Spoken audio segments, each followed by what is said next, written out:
आप एक काम बताइए जो आपने शिलान्यास किया हो अपने समय और आज फीता काट रहे हो। तो कैंची जी भी फीता जी भी कौन है, एक काम बता दीजिए।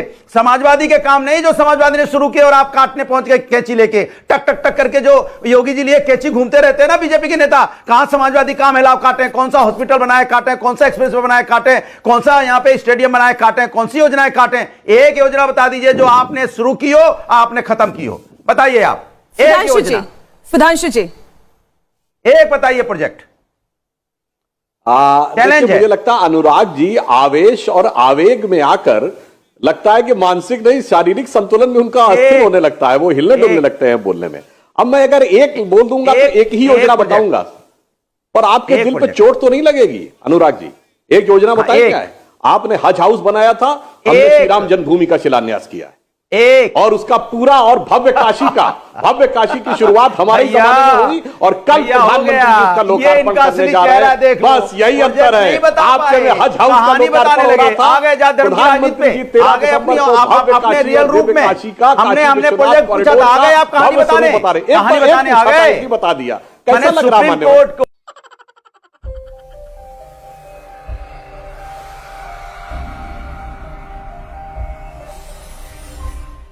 सुधांशु जी, एक बात तो माननी पड़ेगी कि आज अगर प्रधानमंत्री नरेंद्र मोदी के निशाने पर कोई सबसे ज्यादा है तो वो लाल टोपी ही है। हर बयान में जितना पुरजोर तरीके से अखिलेश यादव पर टिप्पणियां आती हैं, इसको तो आप मानेंगे ना कि सबसे बड़े कॉम्पिटिटर इस वक्त समाजवादी पार्टी है उत्तर प्रदेश में। देखिए तो बहुत स्वाभाविक है, इन्होंने जनता को सदैव टोपी पहनाई है। मैं पुनः कह रहा हूं, अगर 5500 प्रोजेक्ट 6 घंटे में कर दिए, इसे टोपी पहनाना कहते हैं और इसमें कोई आश्चर्य की बात नहीं। और ये कह रहे हैं कि पूर्वांचल एक्सप्रेसवे इन्होंने बनाया था, तो पूर्वांचल में कितनी जनता ने आपको वोट दिया था 2017 में, कितनी सीटें पाए थे पूर्वांचल में? और अगर है तो मैं चुनौती के साथ कहता हूं, आज के जमाने में उसकी फोटोएं दिखा दीजिए सोशल मीडिया के दौर में, गूगल मैप से दिखा दीजिए ना ले जाके। मैं कह रहा हूं फिर भदौरिया जी, आज के जमाने में इतना आसान नहीं है सच को छुपा पाना। गूगल मैप में जाकर ट्रैक करके दिखा दीजिए ना, दिसंबर 2016 में कितना बड़ा बना हुआ था। इसीलिए मैं कह रहा हूं देश की जनता, प्रदेश की जनता बहुत समझदार है। और जहां तक लाल टोपी की बात है, अखिलेश जी क्या बोलते हैं, लाल रंग क्रांति का प्रतीक है। अरे लाल रंग क्रांति का प्रतीक है, कम्युनिस्टों की सोच है। जो लोग खूनी रक्त रंजित क्रांतियां करते थे, भारतीय परंपरा में भगवा रंग क्रांति का प्रतीक है। यह भगवा रंग है जो जिसको पहनकर भगत सिंह फांसी पे चढ़े थे, जिसको पहनकर रानी लक्ष्मीबाई रण में कूदी थी, जो गुरु गोविंद सिंह जी के ध्वज के ऊपर था, जो छत्रपति शिवाजी महाराज के ध्वज के ऊपर था, जो महाराणा प्रताप के ध्वज के ऊपर था। और इसीलिए भारत के राष्ट्रीय ध्वज में वह भगवा रंग सबसे ऊपर है। और हम सब ने स्कूल में पढ़ा है, वो त्याग और बलिदान का प्रतीक है। मगर अफसोस कि ये विदेशी मानसिकता से ग्रस्त लोग जो कि सदैव टोपी पहनाने में लगे रहते हैं, उन्हें लाल रंग क्रांति का प्रतीक नजर आता है। और जिन जिन देशों में लाल क्रांति हुई है, ये लाल सलाम वालों ने अपने ही लोगों को ज्यादा मरवाया है, चाहे रूस हो, चीन हो। और इन्होंने भी जब सत्ता आई इनकी, तो इन्होंने राम भक्त कारसेवकों को मरवाया, इन्होंने भी अपने लोगों को गोली चलवा के ज्यादा मरवाया। इसलिए लाल रंग दमन और खूनी क्रांति का प्रतीक है। मैं बोल लूं, और भगवा रंग त्याग और बलिदान की एक उत्कर्षवादी क्रांति का प्रतीक। यही नहीं, अभी और सुनिए। अयोध्या के अंदर में इलेक्ट्रिफिकेशन, अंडरग्राउंड इलेक्ट्रिफिकेशन किसने किया? समाजवादियों ने। चेंजिंग रूम अयोध्या के किसने बनाया? समाजवादी ने। राम की पौड़ी किसने बनवाया? समाजवादियों ने। पंचकोसी वहां पे मार्ग रास्ता किसने बनाया? समाजवादियों ने। आपने क्या किया प्रभु, क्या क्या? राम थीम पार्क किसने वहां पे दिए कर पड़ा? समाजवादी ने। आप तो पूरा भी नहीं कर पाए उसको, करो पूरा। मैं तो चैलेंज करता हूं, करो आप पूरा। चलिए बारी बारी से देखिए अनुराग जी, आप सबका टाइम ले जाएंगे, ये तो नहीं चलेगा ना। फीता काटो तो मुझे अच्छा लगेगा कि आपने फीता काटा। सुधांशु जी, अरे मैंने तो बोल तो दिया। मीनाक्षी जी, राष्ट्रीय चैनल पर मर्यादा के अनुसार राष्ट्रीय डिबेट हो तो ठीक है। हम 2 लोग हैं, मुझे कोई आपत्ति नहीं है। जिस समय ये बोले मेरा माइक ऑफ कर दिया जाए, और मैं रिक्वेस्ट करूंगा जब मैं बोलूं तो इनका माइक। 2 ही लोग हैं, इसलिए किसी को आपत्ति नहीं होनी चाहिए कि मेरा माइक ऑफ है। बिल्कुल बिल्कुल, आप बोलें सुधांशु जी। जब आप बोलेंगे तब अनुराग जी धैर्य से सुनेंगे। इतनी अपेक्षा तो अनुराग जी आपसे कर ही सकते हैं। अब मैं आ रहा हूं जी।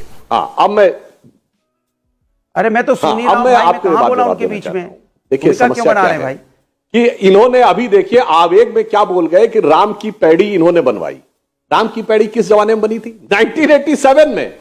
मुलायम सिंह यादव पहली बार मुख्यमंत्री बने 4 दिसंबर 89 को, और बनवा दिए पहले से।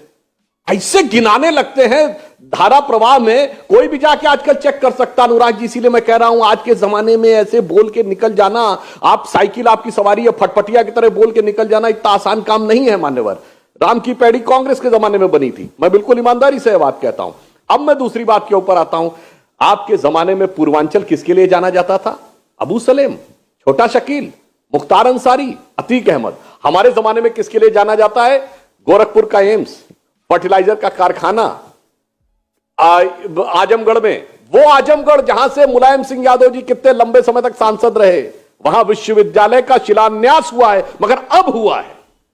आपको पता है आप लोग 14 साल सरकार में रहे, सबसे ज्यादा अगर 28 साल में कोई पार्टी की सरकार रही है इन 28-29 साल में तो सबसे ज्यादा समाजवादी की डायरेक्ट सरकार रही है। और जो आप गठबंधन में रहे कांग्रेस के साथ, वो तो एक अलग है कि केंद्र में जब राष्ट्रपति शासन था तो भी आप उसमें शामिल थे। खैर, अब मैं कह रहा हूं इसके अलावा चाहे कुशीनगर में भगवान बुद्ध के परिनिर्वाण स्थल के ऊपर अंतर्राष्ट्रीय एयरपोर्ट बना, चाहे काशी विश्वनाथ का कॉरिडोर, चाहे अयोध्या का कॉरिडोर, पूर्वांचल एक्सप्रेसवे। अब आप देखिए पूर्वांचल की यह तस्वीर देखिए, पूर्वांचल की यह बदलती हुई तस्वीर देखिए और एक पूर्वांचल की आपके जमाने की तस्वीर देखिए। हां, आपके जमाने में भी विकास का कार्य हुआ, मैं एक्सेप्ट करता हूं।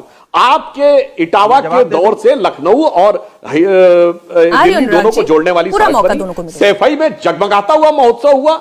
लखनऊ और बनारस के अलावा एक ही ऐसी जगह थी जहां पर जेट प्लेन उतर सकता था, वो थी सैफई की एयर स्ट्रिप। बाकी उत्तर प्रदेश चाहे जो भी रहे, जेट प्लेन नहीं बड़े से बड़ा प्लेन भी उतर सकता था। अब ये मैं नहीं समझ सकता था कि वहां कौन और किसके लिए प्लेन उतरता था, जनता के कितने प्लेन उतरते थे। आपके जमाने में 2 हवाई अड्डे थे, हमारे जमाने में 7 हवाई अड्डे। इसलिए मैं बताना चाहता हूं कि ये सारे के सारे विकास के कार्य हमने किया। भाई किसानों के आपको अलग से बताएंगे। तो दोस्तों, अगर आपने वीडियो यहाँ तक देखी है तो वीडियो जरूर थोड़ी बहुत आपको अच्छी लगी होगी, इसलिए वीडियो को लाइक कर दीजिए, शेयर कर दीजिए। और ऐसे ही वीडियो अगर आप और देखना चाहते हैं तो मेरे चैनल को सब्सक्राइब कर दीजिए। धन्यवाद।